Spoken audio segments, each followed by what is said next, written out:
आप सभी के हृदय में विराजमान परमात्मा को मेरी राम राम।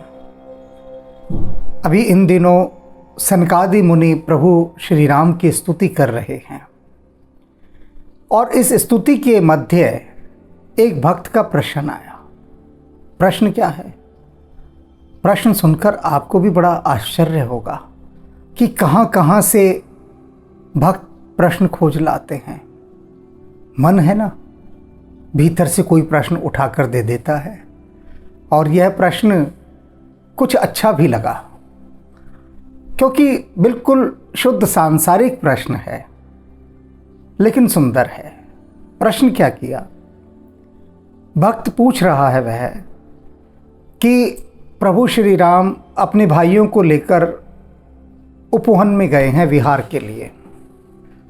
यानी उन्होंने अपने भाइयों से कहा चलो भाई वन में चलते हैं, विहार करते हैं, घूमने फिरने। सामान्य भाषा में कहें तो राम जी ने अपने भाइयों से कहा चलो तुम्हें पिकनिक पर लेकर चलता हूं। अब वो साथ में हनुमान जी को भी ले लिया। अब भक्त का प्रश्न ये आया कि ये तो पर्सनल फैमिली मीटिंग है। राम जी हैं, उनके तीनों भाई हैं, उन्होंने उनकी पत्नियों तक को नहीं लिया, सिर्फ तीनों भाइयों को लिया। यानी ये पर्सनल मीटिंग है उनकी फैमिली की। हनुमान जी आउटसाइडर हैं तो हनुमान जी को क्यों साथ लिया? पत्नियों को तो लिया नहीं और हनुमान जी को साथ ले लिया, तो ऐसा क्यों? हमने उन भक्त को तब कोई उत्तर नहीं दिया। एक तो हम व्यस्त बहुत थे और हमने कहा कि चलो हम भी थोड़ा विचार कर ले। अब उत्तर दिया है तुलसीदास जी ने, तो वही उत्तर अब भक्त वे सुन भी लें। प्रश्न बड़ा है, मौलिक है, रोचक है, क्योंकि सामान्यतः यही होता है। अनेक बार देखा है हमने कि एक ही परिवार की 3 बहनें हैं, 4 बहनें हैं या 5 बहनें हैं, जो भी कुछ लगा लीजिए। तो शादी के बाद वो मिलती हैं तो कहती हैं हम एक पर्सनल होटल में खाना खाने जाएंगे, सिर्फ बहनें, कोई किसी का पति साथ नहीं होगा। ऐसे ही भाई करते हैं कि हम कोई किसी की पत्नी साथ नहीं होगी, तीनों भाई, चारों भाई, पांचों भाई ऐसे जाएंगे जैसे शादी से पहले जाया करते थे। तो ये पर्सनल मीटिंग है। इतने समय बाद सभी भाई एक साथ मिले हैं और राम जी उनको लेकर उपवन में गए हैं कि तीनों भाई चलेंगे साथ। वो हनुमान जी का बीच में क्या काम? आपस की बातें हैं, भाइयों की बातें, हनुमान जी उसमें क्या करेंगे? तो वो हनुमान जी क्या करेंगे, आज वह उत्तर मिलेगा। लेकिन इससे पहले आज अंतिम चरण है सनकादि मुनियों द्वारा प्रभु श्री राम की स्तुति का। पहले हम इसका लाभ उठाएंगे, इसका श्रवण करेंगे। क्या कह रहे हैं मुनि? आस त्रास ईर्ष्यादि निवारक, कि हे राम जी आप क्या हैं? आप आशाओं, त्रास, भय, ईर्ष्यादि निवारक, इन सब अवगुणों को दूर करने वाले हैं। निवारक, निवारक शब्द सुना होगा ना, दर्द निवारक औषधि आप लेते हैं, पेन किलर, दर्द निवारक। तो कह रहे हैं राम जी आप क्या हैं? सनकादि मुनि कह रहे हैं आस, यानी भीतर की जितनी आस, इच्छाएं, आकांक्षाएं, वासनाएं, तृष्णाएं, इन सब का आप नाश करने वाले हैं। और किसका? त्रास, भय। अगर राम का नाम भीतर हो तो भय नहीं होता। राम जब वनों में गए तो वहाँ ऋषि मुनि, वनवासी, आदिवासी सभी भय से धर धर कांपते थे पहले, क्योंकि राक्षसों का आतंक कितना अधिक था, भयंकर आतंक। राक्षस ऋषि मुनियों को खा के उनकी हड्डियों का ढेर लगा रहे थे। लेकिन जैसे ही राम वनों में पहुंचते हैं, वन निर्भय हो जाते हैं, ऋषि मुनि इत्यादि किसी को कोई भय नहीं रहता। तो सनकादि क्या कह रहे हैं कि हे राम जी आप त्रास निवारक हैं, अर्थात भय का नाश करने वाले हैं। और ईर्ष्यादि निवारक, ईर्ष्यादि, ईर्ष्या इत्यादि, इत्यादि क्या? लोभ, घृणा, भय, कामना, वासना, अहंकार, अर्थात अवगुणों की जितनी भी कतार है ना, पूरी लाइन की लाइन, सबका आप नाश करने वाले हैं। विनय विवेक विरति विस्तारक, और कुछ चीज़ें ऐसी हैं जिनको आप विस्तार देते हैं, फैलाते हैं, बढ़ाते हैं, वृद्धि करते हैं उनके। क्या है वे? विनय, अर्थात जो भी आपकी शरण में आता है, जिस पर भी आपकी कृपा हो जाती है, वह विनम्र हो जाता है। विनय, आप उसकी विनय का विस्तार करते हैं, उसकी विनम्रता का। हर प्रकार से वह सुकोमल हो जाता है, हर प्रकार से कोमलता ही उसका आभूषण बन जाती है जिस पर आप कृपा करते हैं। विवेक और सही गलत करने की, निर्णय करने की उसकी जो क्षमता है, जो बुद्धि है, जिसे विवेक कहते हैं, आप उसके विवेक का विस्तार करते हैं, यानी उसकी समझ को बढ़ा देते हैं। इतनी अधिक समझ बढ़ जाती है उसकी कि वह दूध का दूध और पानी का पानी कर सकता है। विरति, और उसके वैराग्य में वृद्धि करते हैं। इन सब चीज़ों को आप विस्तार देते हैं। अब वैराग्य में वृद्धि करने का क्या अर्थ है? वैराग्य को विस्तार देना। जिसके वैराग्य का विस्तार हो जाता है ना, वह व्यक्ति पाप नहीं कर सकता, उससे होता ही नहीं, कभी नहीं होता। वैराग्य का यह अर्थ नहीं है कि घर बार छोड़कर चले जाना, बैरागी हो जाना, नहीं। ये तो ले लिया गया, उसका अर्थ बना दिया गया जबरदस्ती। वैराग्य का अर्थ है कि जो आसपास की चीजें आकर्षित करती हैं, जिनके आकर्षण के कारण मनुष्य पाप करता है, झूठ बोलता है, अत्याचार करता है, अनाचार करता है, उन सभी पदार्थों का आकर्षण भीतर से समाप्त हो जाता है। जब आपके भीतर आकर्षण ही नहीं रहेगा, तब आप किसके लिए धन इकट्ठा करेंगे? जो सारे पाप हैं वो किस पर आश्रित हैं? धन पर। जितने भी पाप किए जा रहे हैं, धन को आधार बनाकर ही किए जा रहे हैं। और जिसके भीतर धन की तृष्णा समाप्त हो गई हो, धन के प्रति वैराग्य आ गया हो, तो उसके सारे पाप तो वहीं गिर गए। तो राम जी आप क्या करते हैं? आप मनुष्य के भीतर उसका विवेक बढ़ाते हैं और विनय बढ़ाते हैं और साथ साथ वैराग्य बढ़ाते हैं। इन चीज़ों का विस्तार करते हैं आप। नाश किसका करते हैं? उसकी आशाओं का, तृष्णाओं का, भय का और उसके मनोविकारों का।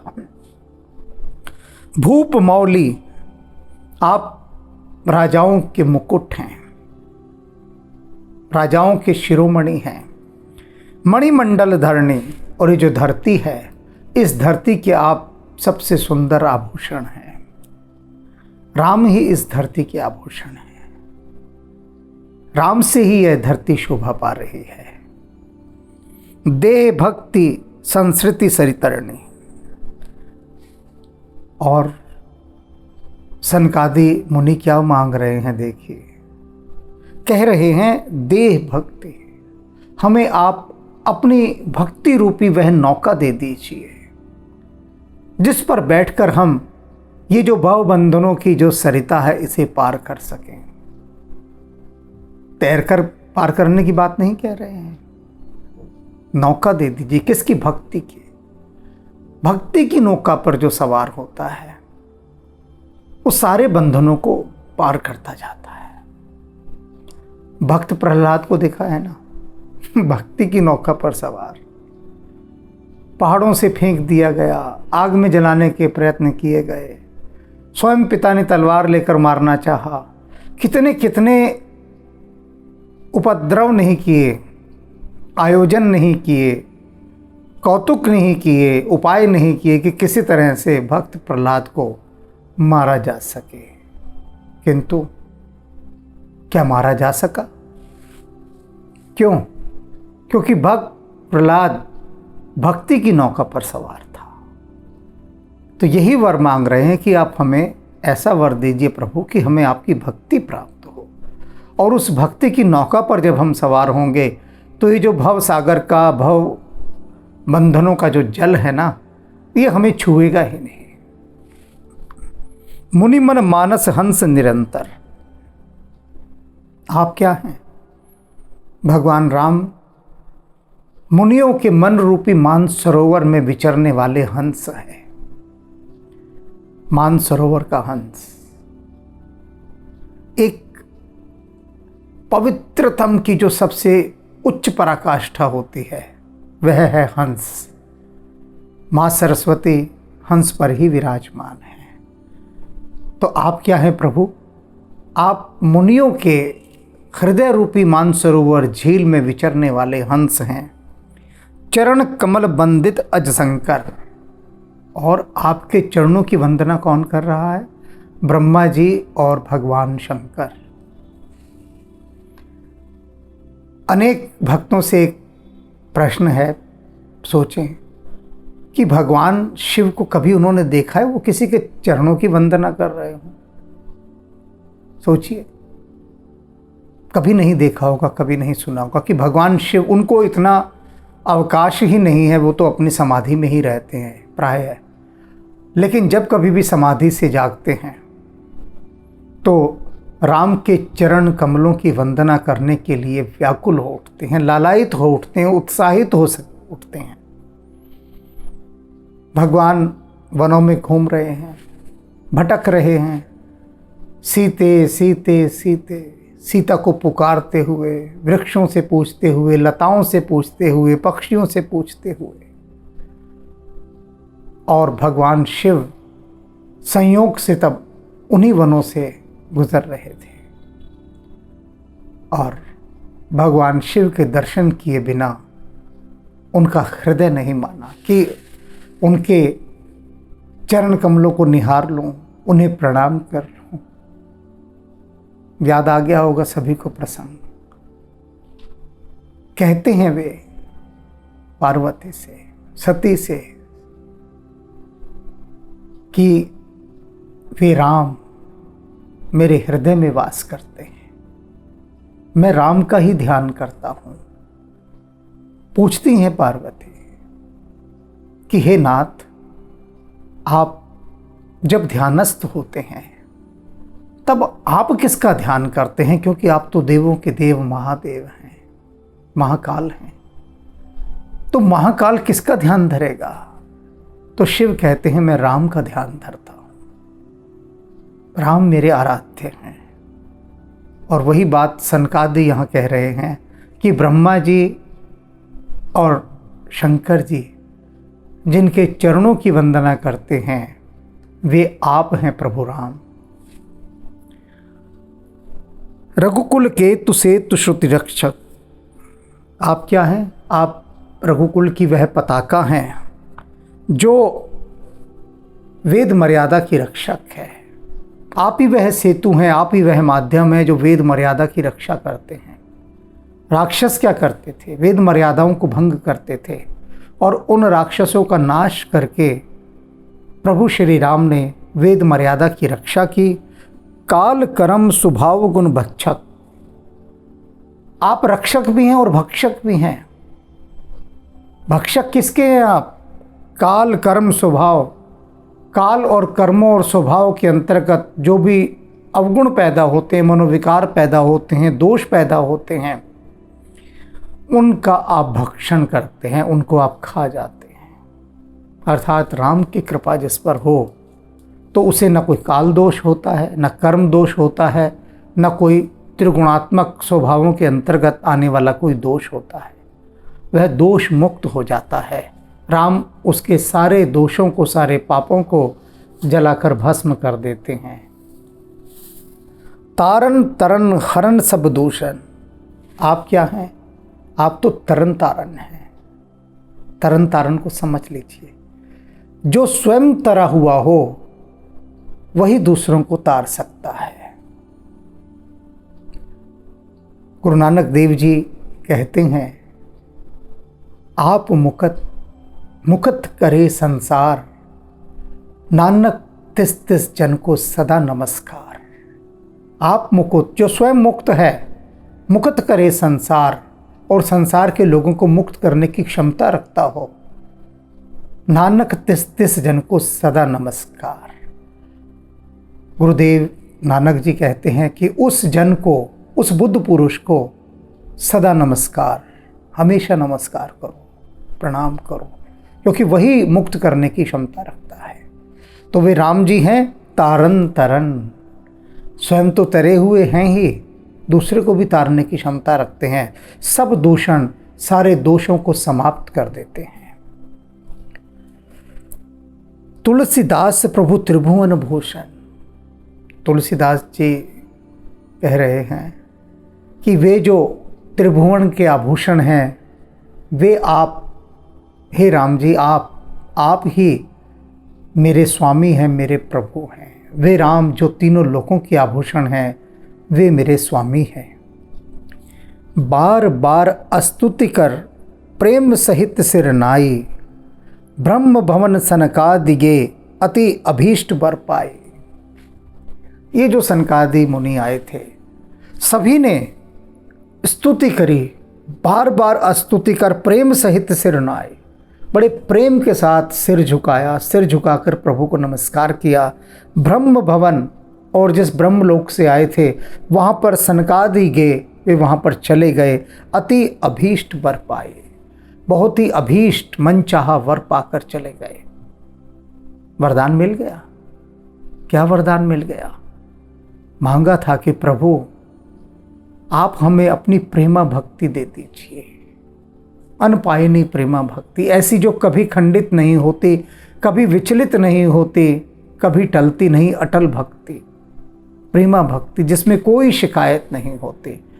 और वही प्रेमा भक्ति प्रभु ने इनको प्रदान की, वरदान दिया, और ये सनकादि ब्रह्मलोक को चले गए। अब एक छोटी सी बात थोड़ी समझनी है। ये जो सनकादि मुनि आए थे, इनके पास किस चीज की कमी है? सब कुछ तो है, फिर भी ये राम से भक्ति मांग रहे हैं। फिर भी सोचने वाली बात है। और सनकादि मुनि वे हैं जिनकी अवस्था 5 वर्ष की ही रही है, सदा 5 वर्ष से ऊपर बढ़ी नहीं हैं, युगों प्राचीन, लेकिन बाल रूप में ही सदा रहे, शिशु रूप में, 5 वर्ष की अवस्था में। और क्या मांग रहे हैं? प्रभु से उनकी प्रेमा भक्ति। ये बड़ी गहरी बात है कि बच्चे तक को इतनी समझ है कि राम जी से सिर्फ उनकी भक्ति मांगनी है। और लोग क्या मांग रहे हैं राम से? धन, पद इत्यादि विषय वासनाएं भी मांग रहे हैं। ये कह रहे हैं बड़ों को समझ नहीं, बच्चों तक को समझ है। भक्त प्रहलाद से भगवान ने क्या कहा? तू मांग क्या मांगता है, मैं प्रसन्न हूं तुझसे, जो चाहिए दूंगा, बोल क्या चाहिए बोल। प्रहलाद कहता है प्रभु बस आपके चरणों में भक्ति चाहिए। नचिकेता, यमराज ने कहा बोल क्या चाहिए?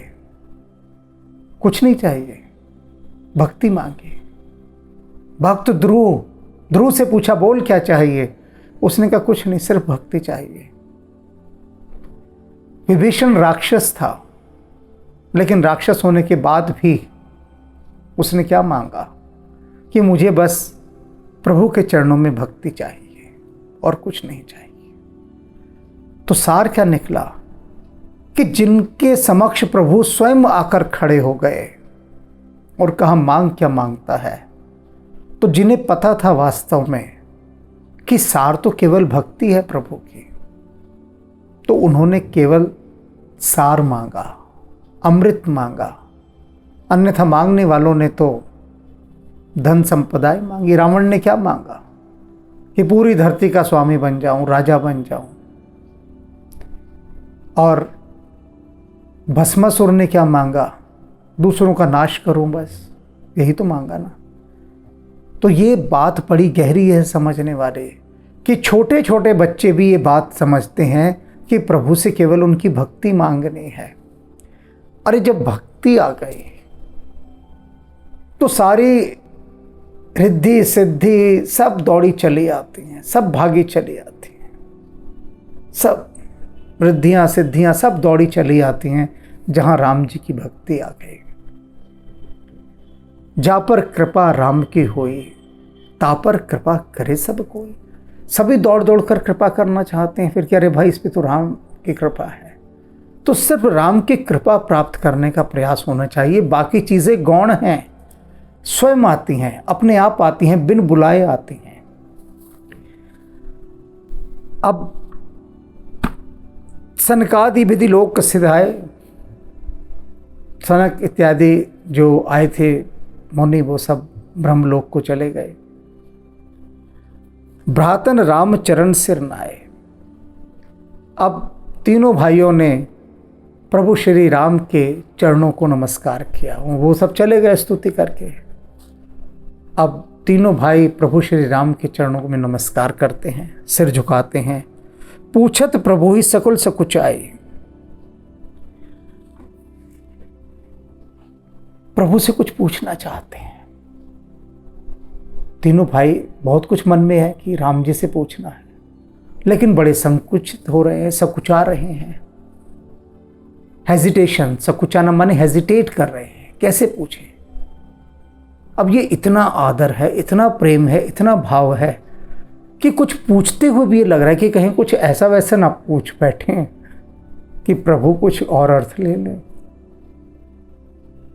सोचें कि अरे ये क्या पूछ रहे हैं, ये कैसे नासमझ हैं। नासमझ है नहीं, लेकिन जिसके प्रति हमारे मन में बहुत अधिक आदर भाव होता है, पूजा का भाव होता है, उसके पास हम कुछ भी बात कहते हुए बड़े भयभीत होते हैं। और वो भय वैसा भय नहीं होता, सम्मान का भय। ये लगता है कि कहीं हम अपनी नासमझी में कुछ गलती ना कर दें, बस ये भय होता है। अपनी अज्ञानता का भय होता है, बस अपने अनाड़ीपन का, कि कुछ अपनी बचकानी बात ना कह दें हम। तो ऐसे वो तीनों भाई खड़े हैं, चरण वंदना कर दी, राम जी के आगे सिर झुका दिया। अब पूछना चाहते हैं, कुछ पूछे तो कैसे पूछें। दिल धुक धुक धुक धुक कर रहा है, संकुचित हो रहे हैं। तो अब क्या करते हैं, चितवहीं सब मारुत सुत पाहे। अब सभी हनुमान जी की तरफ देख रहे हैं, मारुत सुत पाहे, हनुमान जी की तरफ। अब समझ में आया हनुमान जी को क्यों लेकर आए थे, किस लिए साथ लेकर आए थे। इसलिए साथ लेकर आए थे, सबने एक दूसरे से कहा कि भैया अरे मैं तो कुछ नहीं पूछूंगा, मेरे बस का नहीं है कि मैं भाई से ये बात पूछूं। तो लक्ष्मण जी ने कहा होगा फिर भरत जी पूछ लेंगे कि भरत भाई तुम पूछ लेना। भरत बोले भैया ऐसा है, मुझे माफ़ करो, मुझे तो क्षमा करो, मैं नहीं पूछूंगा कुछ भी, कुछ नहीं पूछूंगा। तब उन्होंने सलाह की कि ऐसा करो, हनुमान जी को साथ ले लेते हैं, वो पूछेंगे, उनको सब पता है हमारे मन की बात, हम क्या पूछना चाहते हैं, क्या कहना चाहते हैं। हनुमान जी को समझा बुझा के कि चलो साथ, तो हनुमान जी तो राजी साथ चलने को।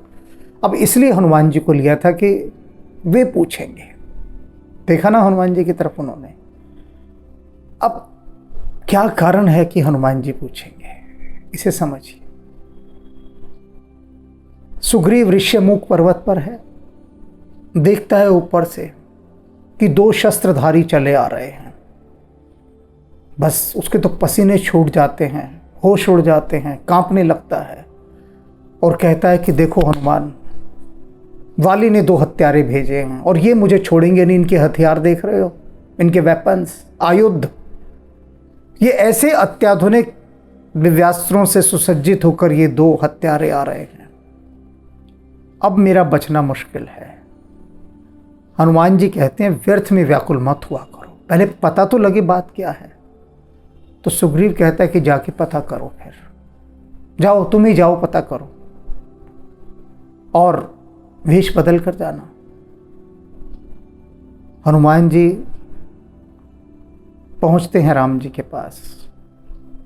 और अब ये जो प्रसंग है जो हम बता रहे हैं, ये रामबाण आध्यात्मिक उपन्यास में है, जब पहली बार हनुमान जी प्रभु श्री राम से मिलते हैं। अब प्रश्न करना है, क्वेश्चन पुट अप करना है राम जी से, राम से सवाल करना कोई हंसी मजाक का खेल नहीं है। और हनुमान जी जब प्रभु श्री राम से प्रश्न करते हैं वो प्रश्न की भाषा, उस भाषा को सुनकर राम लक्ष्मण को एक तरफ ले जाते हैं, एक कोने में, जैसे कहते हैं ना कि इधर आओ जरा कुछ खास बात करनी है, और एक तरफ ले जाकर जो राम लक्ष्मण से कहते हैं हनुमान के बारे में, हनुमान की बात सुनकर तो लक्ष्मण भी चौंक जाता है। चौंक जाता है लक्ष्मण। क्यों चौंक जाता है? क्योंकि उसने आज तक अपने भाई के मुख से कभी किसी की ऐसी प्रशंसा नहीं सुनी थी। राम यूं ही किसी की प्रशंसा करते नहीं फिरते थे। विरला ही होता है कि राम किसी की प्रशंसा करते हैं, विरला, क्योंकि राम तो सब झांकते हैं, भीतर तक देख लेते हैं। राम यदि किसी की प्रशंसा कर दें, इसका मतलब तो हस्ताक्षर हो गए राम जी के। और लक्ष्मण अभिभूत होकर सुन रहा है कि राम हनुमान के विषय में ऐसी प्रशंसा कर रहे हैं, ऐसी प्रशंसा उस सीमा तक चली गई है जिसमें कि लग रहा है कि राम हनुमान के भक्त हैं। बस ये संवाद जो इस रामबाण आध्यात्मिक उपन्यास में है, ये इस पूरे उपन्यास का प्राण है, पूरे उपन्यास का। और अनेक पाठकों ने बताया कि इस प्रसंग को पढ़ने के बाद उनके भीतर एक ऐसी विद्युत प्रकट हुई जैसे कि बिजलियां गिरी उनके ऊपर। भीतर कोई कहता मेरे भीतर सांप की तरह कोई चल रहा था। क्यों? क्योंकि वहां ऊर्जा का एक महान विस्फोट होता है जब वे सीक्रेट वर्ड्स, यानी वे राम के अति गोपनीय शब्द वहां पर जब जीवात्मा सुनती है तो उस समय वह जुड़ जाती है उस स्थान पर जाकर, और जीवात्मा और परमात्मा का वहां एक क्षणिक सा मिलन होता है, क्षणिक सा मिलन।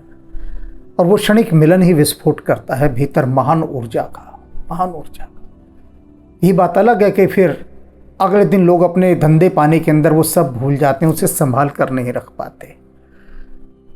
ये बड़े रहस्य की बातें हैं जो केवल योगी और महायोगी ही सिखाते हैं। जब भी ऐसा कोई भीतर विस्फोट होता है तो उसके बाद तत्काल अपने धंधों में नहीं लग जाना चाहिए, उसे कंसीव करना चाहिए। जब तक उसे कंसीव नहीं करेंगे उस विस्फोट को, तब तक बात नहीं बनेगी। उसके भीतर संभाल लेना है बीज की तरह, बीज रूप की तरह, कि फिर वो अंकुरित हो। तो ये बात हनुमान जी की प्रेरणा से रहस्यात्मक बात आज प्रसंग के अंतर्गत आपको बता दी गई है। तो अब हनुमान जी की तरफ तीनों भाइयों ने देखा है, तो हनुमान जी की प्रतिक्रिया क्या होगी ये हम कल देखेंगे। राम राम।